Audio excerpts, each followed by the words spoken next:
Bismillahirrahmanirrahim. Assalamualaikum warahmatullahi wabarakatuh. Alhamdulillah wassalatu wassalamu ala Rasulillah Muhammad ibn Abdillah alladzi khassa bi syafa'ah ma ba'du. Al-Fatihah.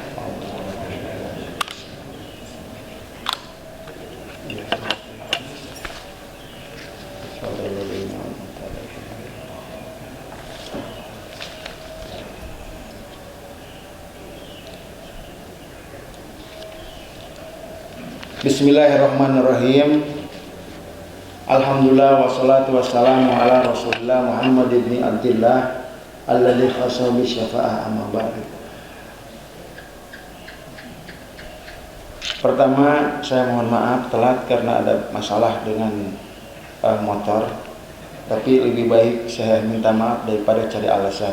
Menjelas masalah telat gitu lah. Baik Bapak-bapak, panitia kemarin minta saya untuk silaturahmi kuliah subuh dan minta temanya apa. Biasanya kalau saya diminta tema tiba-tiba sakolebat naon gitunya. Akhirnya muncullah tema 4 sikap yang menjadikan neraka itu diharamkan atas diri kita. Sekali lagi, sikap kita bagaimana? Sikap itu adalah bagaimana kita menghadapi sebuah masalah yang ada di depan kita. Ketika 4 sikap ini kita bisa memaintain diri kita, menahan diri kita, maka Allah akan mengharamkan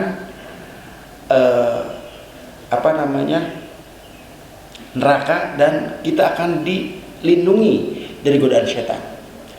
Ya, hal ini bermula dari surat At-Tahrim. Mohon koreksi ayat 6 atau ayat berapa itu. Allah berfirman, "Qu anfusakum wa ahlikum nar." Jadi ku akar katanya waqo yaki wikoyatan, ki, yaitu menjaga. Maka menjadi kalimat takwa. Ketika kita menjaga, ketika kita mengendalikan, ketika kita memaintain anfusakum, diri kalian, diri kita. Nah, jadi harus ada upaya. Nah, ayat ini pula lah, saya melenceng sedikit, keluar sedikit, yang dipakai oleh maskapai penerbangan. Maskapai penerbangan kan ketika flight attendants itu memperagakan keamanan itu, dia bilang apa? Lakukan untuk Anda dulu, baru anak. Artinya kita dulu kita amankan, baru kita anak. Bagaimana anak akan aman kalau kita sendiri tidak aman gitu? Wallahu a'lam. Kita balik kepada masalah. Nah, inilah sikap kita. Bagaimana sikap yang akan Allah berikan kepada kita? Apa pemberian Allah itu? Yaitu diri kita terbebas dari api neraka dan kita akan dijaga oleh Allah.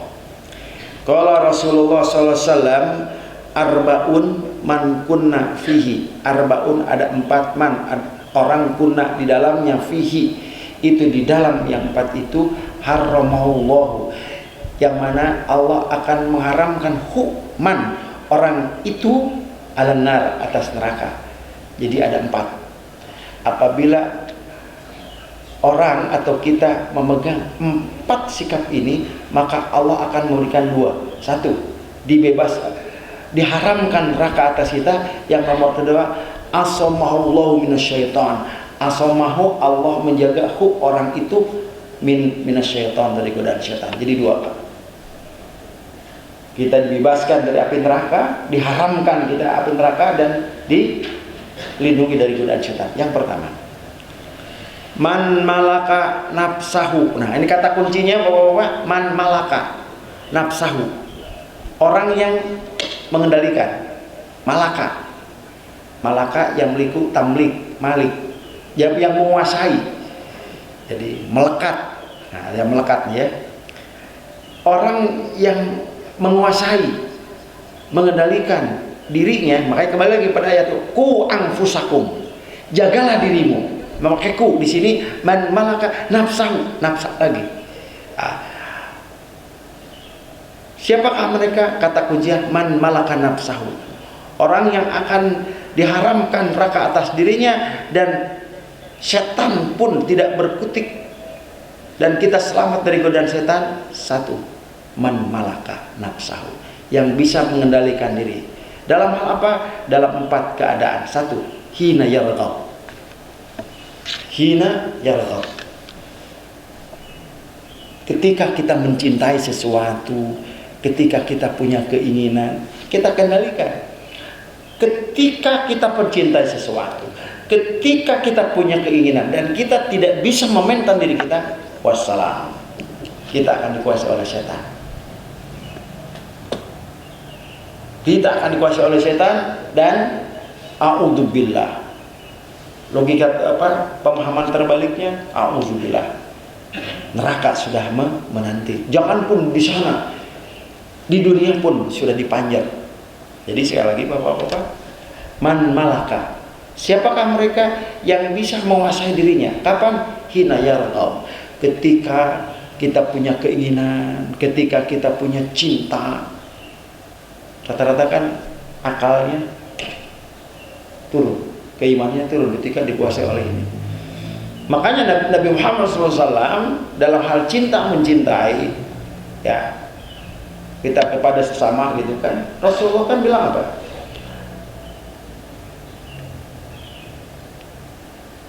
Rasulullah bilang, ahbib habibah haudan ma, cintai, sukai orang yang kamu cintai, yang kamu sayangi sewajarnya, kadarnya sewajarnya. Kenapa demikian? Asa ayyakuna habibaka baghidhan yaumamma. Enggak menutup kemungkinan orang yang kita cintai, pangkat yang kita cintai menjadi sesuatu yang menjadi musuh kita. Wah, sedikit Pak. Dulu ingin pangkat itu, ternyata pangkat itu sekarang ngebelit pada dirinya. Banyak. Sewajarnya.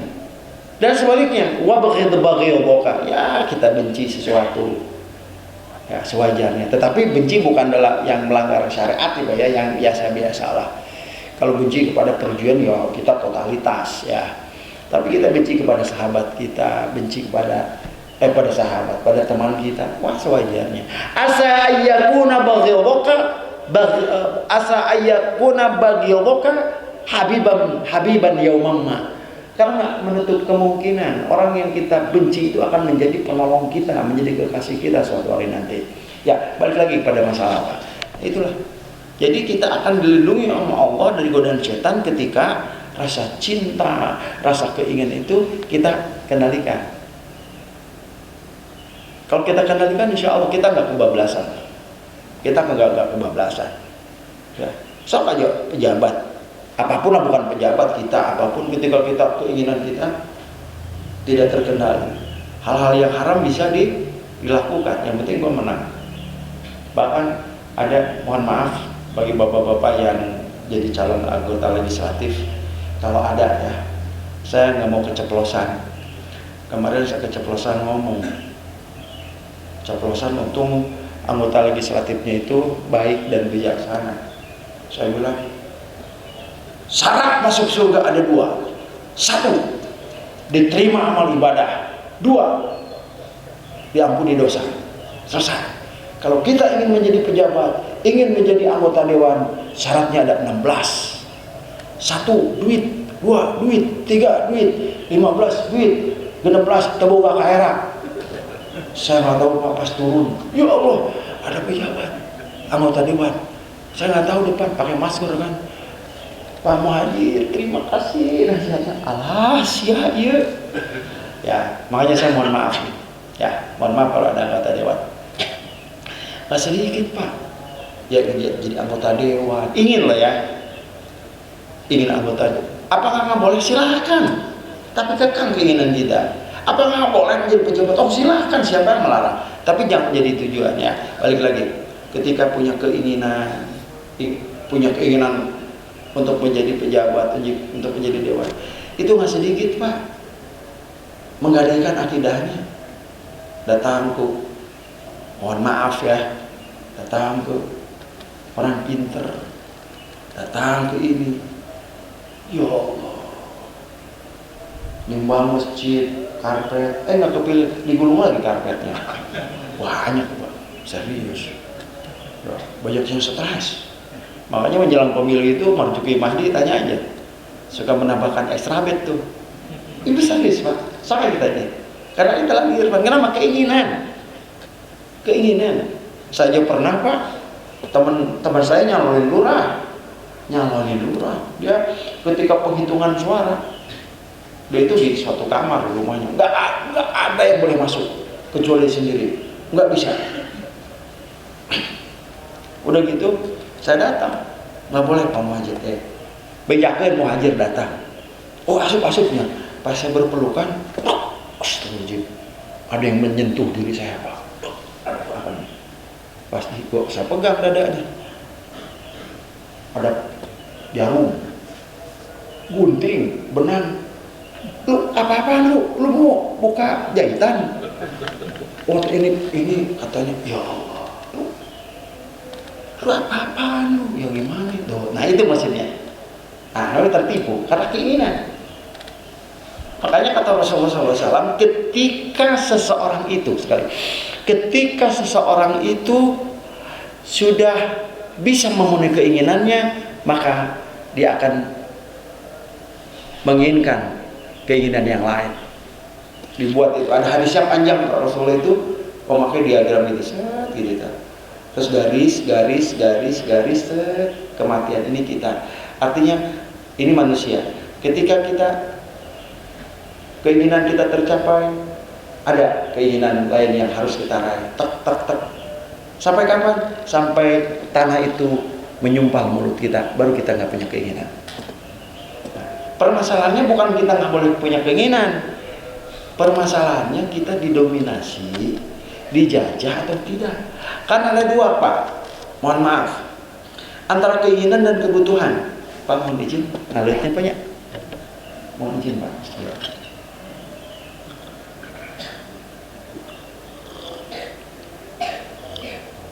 Alhamdulillahirrahmanirrahim. Antara keinginan dan kebutuhan beda. Waktu itu sampai sekarang saya nggak ada TV Pak di rumah. Saya nikah tahun 2004.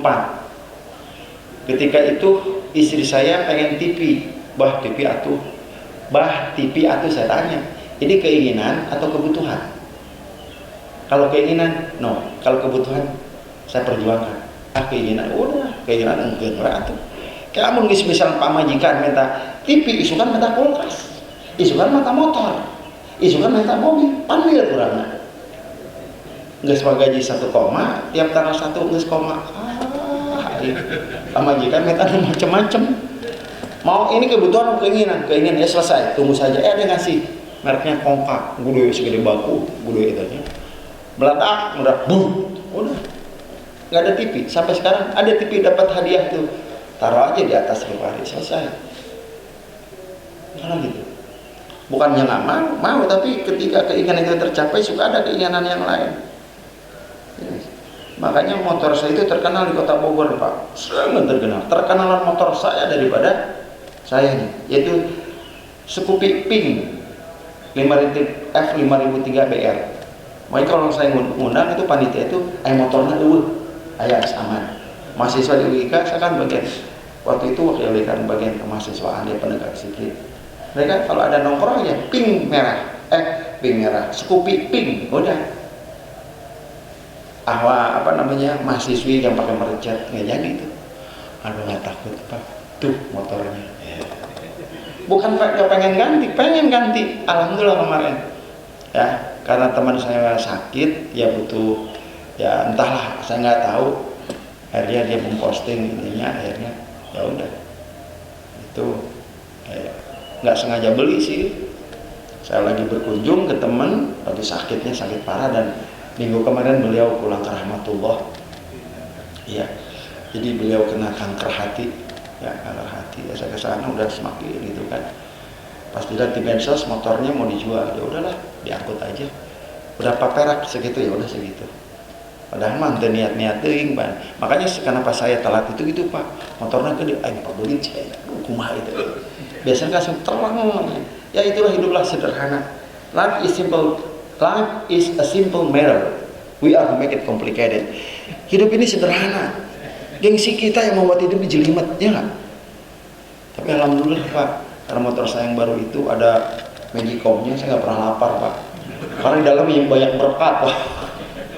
Itu benar itu almarhum bilang, Jir, mun mana yang pakai motor iyo, lo berkata. Ini bukan by design Pak ya, itu benar. Yo naon diasupkan. Anak mbak diasup Pak. Serius. Alhamdulillah. Oke, balik lagi. Jadi gitu. Itu yang pertama. Yang kedua, man malaka nafsah. Kata kuncinya man malaka nafsah. Kata kuncinya sekali lagi, kita akan diharamkan. Neraka akan diharamkan atas diri kita dan kita akan terlindungi dari godaan setan. Kata kuncinya man malaka nafsahu.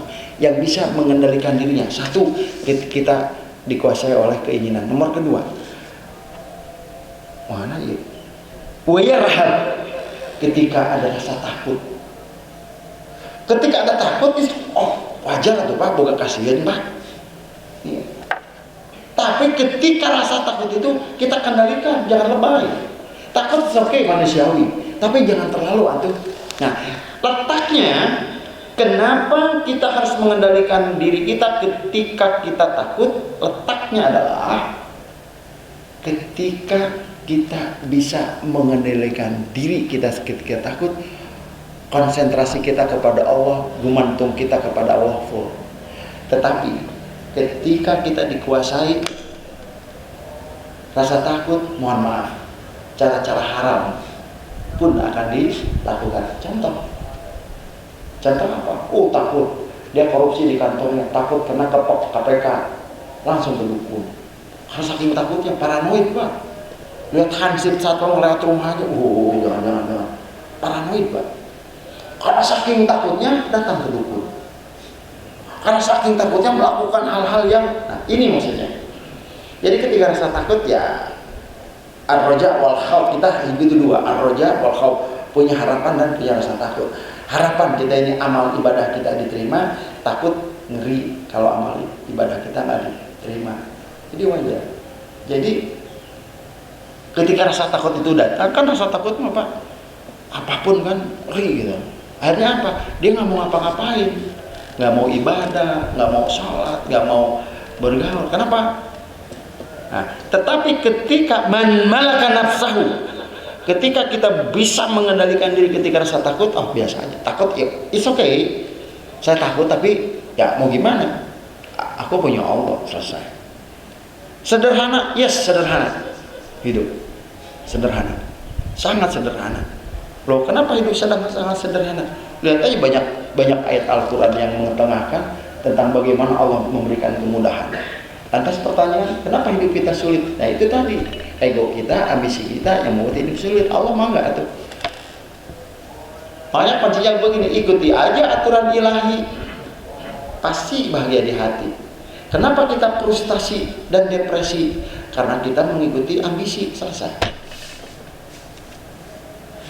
Quote of the day, update status bagian gitu. Kenapa? Ikutin aja apa yang maunya Allah, apa yang dicontohkan Rasul. Sederhana. Rasulullah nyontohin apa nih? Ikutin aja, aman hidup. Tapi kenapa kita ya bahkan sudah mohon maaf, sudah punya keluarga, punya anak, tapi ada gojangannya. Kenapa KTP masih goyang? Boleh jadi Pak, kebergantungan kita kepada yang Maha Kuasa nggak total. Baik, balik lagi sekarang. Pertanyaannya, kenapa nggak total? Itu tadi, dikuasai rasa takut yang berlebihan. Ya. Kan Allah sudah memberikan ini, sudah memberikan solusi di dalam surat Al-Hijr 97, 98, 99. Itu solusi Allah untuk melawan rasa takut, melawan rasa depresi, melawan rasa frustasi, melawan penderitaan, melawan kesulitan hidup. Itu di Al-Hijr 97 sampai 99. Oh keren.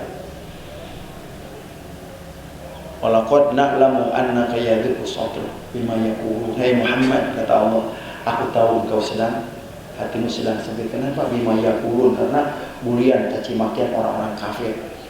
Rasulullah manusia, tapi bukan manusia biasa. Ada. Tapi apa? Langsung Allah itu ngasih solusi. Quran itu adalah kitab solusi, Pak. Apa solusinya? Ya. Fasabbih bihamdi rabbik. Oh, keren kan? Datang kesulitan, datang rasa takut, datang rasa ketidakpastian dalam hidup, pertama adalah fasabbih bihamdi rabbik. Fokuskan hatimu, dirimu, pikiranmu kepada kebesaran Allah, bukan kebesaran masalah, bukan kebesaran rasa takut. Ketika kita besarkan karunia Allah, maka kesulitan akan kecil. Fasabbih bihamdi rabbik. Banyak kita bertasbih dan kita memuji-muji karunia Allah yang ada dalam diri kita, depresi hilang. Ini saya buktikan langsung. Saya buktikan langsung ketika saya terkena diperiksa darah karena tipes. Pas berbarengan dengan Delta, Kamarinan, terus naon apalah. Teman meninggal, ini meninggal. Saya dirawat di salah satu rumah sakit terbesar di Bogor. Inisialnya PMI. Itu Pak, masuk sih itu saya nggak dapat ruangan. Ada orang masuk ke IGD, keluar udah jadi mayat. Saya begini, ini nomor ya. Halusnya, nah, saya punya sejarah dengan kursi ini. Lagi ceramah ngejuralit Pak, hilang dari panggung. Wah, hilang. Untung nggak ada yang viralin. Ada, untung nggak ada yang videoin. Videonya, awas ya, hapus tuh siap. Hapus nyerahkan si air. Ngejuralit Pak, hilang. Penceramah hilang dari panggung. Kayak pesulap merah, wih, hilang Pak. Sore ininya, saya duduk di kursi Napoli yang sebut nama lagi. Sorry. Nah, balik lagi. Ternyata ketika saya masuk itu, ini saya ingat ya, fasabbih bihamdi rabbik. Atau Pak di IGD Pak semalaman aus apa AC mati, kamar penuh. Ya Allah, itu tahun kemarin bulan Juni, Juli, Agustus kan lagi Delta ya. Saya di depan bentar-bentar mayat lewat, bentar mayat, bukan mayat jalan bukan ya. Nah, mayat ya Allah ya Rabbi. Disitulah fasabbih bihamdi rabbik. Saya fokus kepada karunia Allah. Ya Allah, makasih mata masih bisa melihat. Makasih ya Allah, anak istri di rumah sehat. Makasih ya Allah, ada teman yang bawa ke rumah sakit walaupun jam 2 saya mau ronsen itu enggak jadi. Kenapa? Pak Muhajir nggak ada yang bertanggung jawab. Alah ya, kenapa? Karena yang bawa itu teman-teman pada pulang Pak. Oh ICU ngap. Tapi saya fokusnya bukan pada itunya, fokus kepada karunia Allahnya. Ternyata pas saturasi naik, deng. Oksigen susah oksigen. Susah. Pas mau pulang harus ada oksigen. Akhirnya CEO Radar Bogor Pak Hazarin Sitepu itu telepon, Muhajir kalem we, balik we. Nanti kita siapkan tuh. Kenapa? Fasabbih bihamdi rabbik. Ya, nanti ketika kita fokus kepada kebesaran Allah, maka Allah pun dengan kemahabesarannya akan mengirim orang-orang yang besar hatinya untuk membantu kita. Ini kata kunci. Pak. Oke, next. Dan yang ketiga, siapa mereka yang akan diharamkan neraka atas dirinya dan dilindungi oleh Allah dari godaan setan? Yang ketiga adalah wahina yashtahi. Yashtahi ini syahwat. Ketika dikuasai keinginan, selera syahwat. Bahaya. Apalagi ketika syahwat itu ada di kita dan kita mampu. Wah, wassalam. Makanya kata Nabi, salatu muhlikan. Ada 3 yang bisa menghancurkan diri kita. Yang pertama adalah, salah satunya adalah wattaba'as syahwat. Mereka yang mengikuti selera dirinya, syahwatnya sampai ngeri Pak. Ngeri. Jadi ininya tumpul. Karena gini logikanya. Mohon maaf ini karena ada di videonya. Mohon maaf saya takutnya ini. Bukan saya ini meremehkan bagi teman-teman yang di dunia marketing. Soalnya masing-masing punya cara. Tapi yang saya lihat adalah bagaimana selera itu bisa menumpulkan pikiran. Contoh, ketika produk rokok misalkan dipasarkan oleh PSG, apa PSG? SPG ya? Sales Promotion Goal. Lihat aja pakaiannya. Apa juga konotasinya? Rokok dengan pakaian yang seksi. Apa ini. Allah kikir. Mana betul mikir karena rokok apa? Mikir karena naon? Yes. Ya gitulah ya penampilannya yang sedemikian rupa, glowing. Wah, ini juga apa namanya? Alis matanya, pakai mena segala. Baik. Walaupun dia nggak ngerokok, dibeli itu kenapa? Ini udah. Nah, itu dia. Udah gitu dikasih nomor handphone. Terus janjian.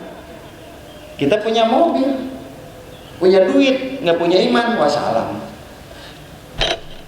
Makanya gitu. Saya bilang ke teman, lu punya mobil bro, lu punya mobil, lu punya duit, nggak punya iman, wassalam. Ketemu cewek, wassalam. Apa coba? Ini makanya kita akan selamat man malaka nafsah. Kalau kita mengendalikan diri kita ketika selera itu membumbung tinggi, selera itu menguasai diri, dan kita mampu untuk memenuhi selera dan hasrat, bukan selera, hasrat, tanda petik syahwat, wassalam, hancur. Suatu ketika Pak, ternyata salah satu kebahagiaan itu adalah ketika kita bisa mengalahkan syahwat kita. Salah satu bahagia. Contoh ini, ada cerita ya. Cerita. Ini cerita hikmah lah ya, mau cerita aja ya. Jangan ceritanya apa tuh dari kitab apa? Bukan dari kitab apa-apa. Kitab Al-Muhajiriyah. Saya muhajir. Jadi ada seorang mamah muda. Dia nikah. Suaminya itu pulang setahun sekali. Dia lagi seleranya lagi tinggi-tingginya, tapi suami nunjak di sana. Ini parah di LDR, suamiku dirantau, istrinya dipelukan orang, kan repot. Nah, singkat cerita ini ya. Singkat cerita, si wanita cantik ini ketemu dengan berondong. Berondong garing. Nah, tukar-tukar handphone Pak. Janjianlah di hotel. Pak, si cewek itu sudah di dalam. Cowok itu datang. Dia berdekup si cewek itu. Sudah lama kan nggak ketemu dengan suami, ada cowok ganteng segala. Ketika ngetok pintu, pas dia mau buka, langsung man malaka nafsah. Dia ingat sama Allah. Astagfirullahaladzim. Dia kendalikan dirinya. Padahal sudah 99,90% hasratnya, syahwatnya akan terpenuhi, tapi dia man malaka nafsah. Dia kendalikan dirinya dengan istighfar. Astagfirullah. Dia mundur selangkah ke belakang. Rasa tenang muncul. Dia mundur ke belakang menjauhi pintu, tidak buka pintu. Semakin jauh dari pintu, maka semakin bahagia dia. Dan ketukan itu semakin lama semakin tidak terdengar, dan langkah si berondong itu meninggalkan kamar hotel itu, dia mendapatkan kebahagiaan yang luar biasa. Dia menangis, astagfirullahaladzim. Dia bilang apa? Ya Allah ya Rabb, belum pernah aku ini berbahagia kecuali dalam momen ini. Sayyidina Ali ditanya, Pak. Sayyidina Ali ditanya, Sayyidina Ali ditanya, ya Ali, mal wajib wa mal aujabu minhu. Hai Ali, apa yang wajib dan apa yang lebih wajib? Kata Ali, al wajib ta'atullah. Yang wajib itu adalah taat kepada Allah. Kata orang itu, wa mal aujabu minhu ya Ali. Nah, kalau setelah taat apa yang lebih wajib? Setelah taat kepada Allah ada yang lebih wajib. Apa? Tarkud dulu, meninggalkan dosa. Everybody can do sholat. Everybody can do fasting. Setiap orang pasti bisa sholat, taat. Setiap orang bisa bersedekah. Setiap orang bisa berpuasa. Tapi siap enggak ketika kita di meja kantor ada duit 50 miliar untuk kita dengan cara-cara yang apik, tapi itu haram, bisa nggak kita meninggalkannya? Kalau kita bisa meninggalkan, itu lebih wajib.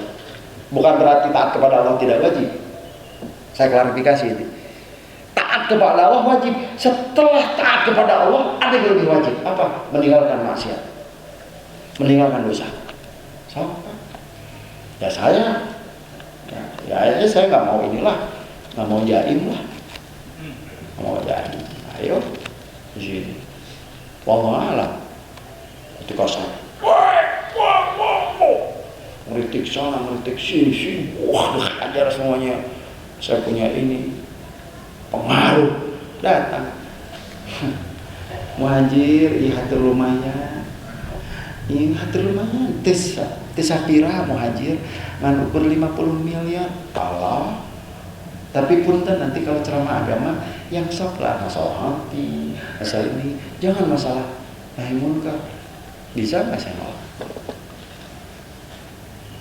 Atau ada wajib ini ditawarkan lah. Kan kemudian harta, terus tahta, menurang malain harta tahta teboga. Ya, next. Dan yang keempat, neraka akan diharamkan atas diri kita, dan kita akan dijaga dijaga akan godaan setan. Yang keempat, man malaka nafsah, orang yang mengendalikan dirinya hina yadhur, ketika marah. Sekarang lagi viral kan ya? Sekarang itu. Yang sekarang tiap hari ada beritanya. Pangkat setinggi apapun, blek. Nah, kita nggak tahu sekian berapa, nggak tahu. Artinya apa? Ya itulah, ketika marah. Dulu ada pejabat tinggi, pangkatnya tinggi. Langsung hitungan menit jadi pesakitan. Ketika sidang perceraian, dia ambil sampul, dihabisin untuk hakim pengadilan tinggi, jebret habis. Selesai. Sama kita juga berumah tangga. Ketika kita nggak bisa mengendalikan diri kita, ditalak siapa aja, balik siapa kolot siapa, selesai. Yang tanya istri udah bukan siapa-siapa. Gitu. Ya, jadi itu ya Pak ya, wallahu a'lam. Nah. Terus sambungannya, wa arbaun man kunna fihi nasyarallahu ta'ala alaihi. Dan Rasulullah juga ngasih juga kabar gembira untuk kita. Ada 4 sikap yang mana Allah akan menyelimuti kita dengan kasih sayangnya dan memasukkan kita ke surga. Kalau tadi menghindari dari jilatan api neraka dan dilindungi dari godaan setan, yang berikutnya itu adalah ada 4 sikap juga, yang mana kita akan diliputi rahmat Allah dan memasukkan ke surga.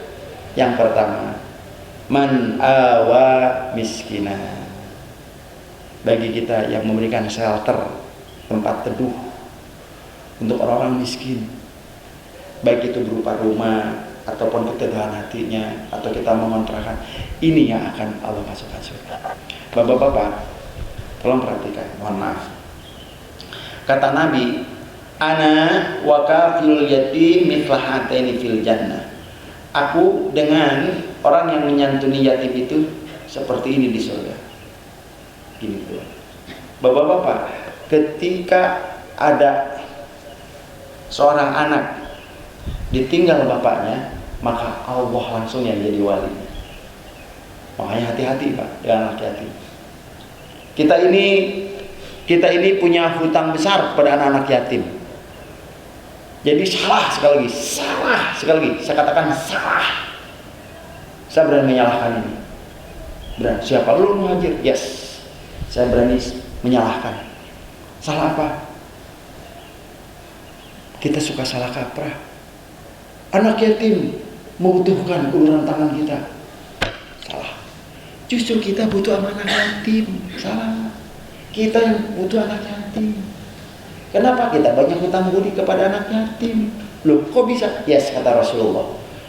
Rasulullah suatu ketika, kisah Rasulullah suatu ketika bertanya kepada para sahabat, wahai para sahabat, siapa di antara kalian yang mau mewakafkan tanahnya? Aku ingin membangunkan sebuah masjid.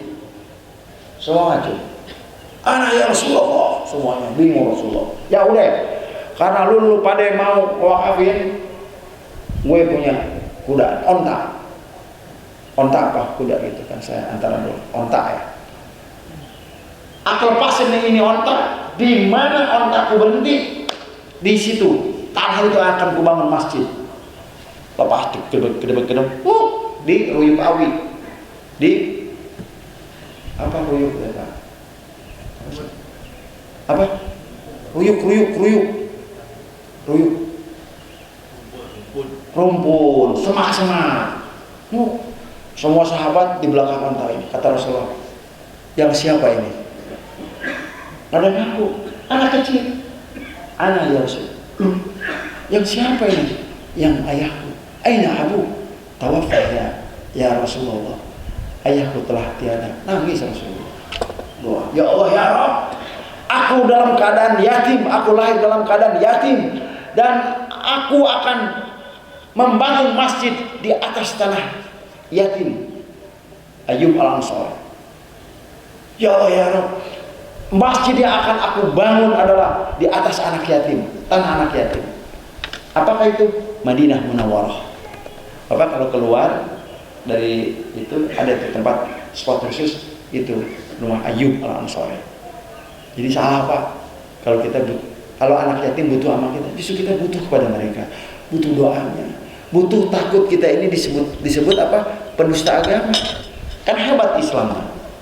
Pendusta agama siapa? Bukan yang masuk. Pendusta agama siapa? Mereka yang tidak menganjurkan, mereka yang menghadik anak yatim dan tidak menganjurkan memberikan makan fakir miskin. Next. Ini yang pertama. Siapakah mereka yang akan diberikan rahmat? Yaitu yang memberikan shelter, yang memberikan naungan, yang memberikan tempat teduh ya kepada orang-orang miskin. Yang kedua, wa rahimat dhaif. Mereka yang memberikan kasih sayang kepada orang-orang du'afa. Kata Rasulullah jelas, innakum tunsaruna wa turzaquna bi du'afaikum. Kita ditolong, kalian ditolong, kalian diberikan rezeki karena orang-orang du'afa. Siapa aja Pak? Ini misalkan ada surat kabar yang paling besar oplahnya apa? Contohnya surat kabar Kimpis. Kimpis itu terbesar oplahnya. Kimpis. Surat kabar Kimpis. Presiden utama Yiki Utami. Itu jadi besar kenapa? Ujungnya ada sebab koran. Kalau nggak ada mereka, oplahnya nggak apa. Kita bapak-bapak pun yang dulu jabat apa, kan nggak mungkin Pak. Bapak sebelum berangkat ke kantor nyuci dulu. Tapi siapa yang nyuci? Si bibi. Bapak bisa konsentrasi. Kita punya kebun. Siapa yang ngurus? Si emak. Dari kebun itu kita masih. Bapak di kantor bisa kerja nyaman. Kenapa? Karena ada cleaning service. Karena nyaman itulah Bapak konsentrasi bekerja. Dari konsentrasi itulah Bapak mendapat hasil yang maksimal. Dapat gaji. Itu kenapa? Karena peran-peran mereka yang salah. Hati-hati, ngeri kalau kita meremehkan ya. Jangan sampai meremehkan lah. Karena kalau kita meremehkan, remeh kalau udah bersatu jadi nasi Pak. Yang terakhir, warafaqa bil mamluk. Santun kepada hamba sahaya, ya santun ya. Nah, kalau ini kan, kenapa ini ada? Karena ketika hadis ini keluar masih ada budak belian. Kenapa sekarang nggak ada, apa namanya? Karena Islam itulah ini udah nggak ada ya. Dan yang terakhir ini, tolong yang terakhir ini Pak, ini khusus untuk anak menantu di rumah. Kalau mereka ingin dirahmati Allah dan dimasukkan surga, kata Rasulullah, wa anfaqo 'alal walidain, menafkahi orang tuanya. Orang tua emang nggak butuh, kita cukup, tapi dengan anak kasihmu enak. Ya Allah, ya Rabbi, ya Allah. Nah itulah. Wa anfaqo 'alal walidain. Siapakah mereka yang dikasih sayang surga? Kasih sayang dan surganya Allah, yaitu mereka yang menyantuni, bukan menyantuni ya, wa anfaqo, membelanjakan kebutuhan orang tua. Ya, kan orang tua gitu Pak. Hayang mereka anak, hari anak hese mereka kolot, sok hitungan anaknya. Kalau kita hitungan ke kolot, ngege orang boga anak hitungan ke orang, gitu. Itu jangan hitungan, kolot gitu, insyaallah. Wallahu a'lam. Demikian Bapak kajian kita hari ini. Mohon maaf atas segala kekurangan. Alhamdulillah tidak ada pertanyaan. Kita tutup. Subhanaka Allahumma wa bihamdika asyhadu an la ilaha illa anta astaghfiruka wa atubu ilaik. Assalamualaikum warahmatullahi wabarakatuh.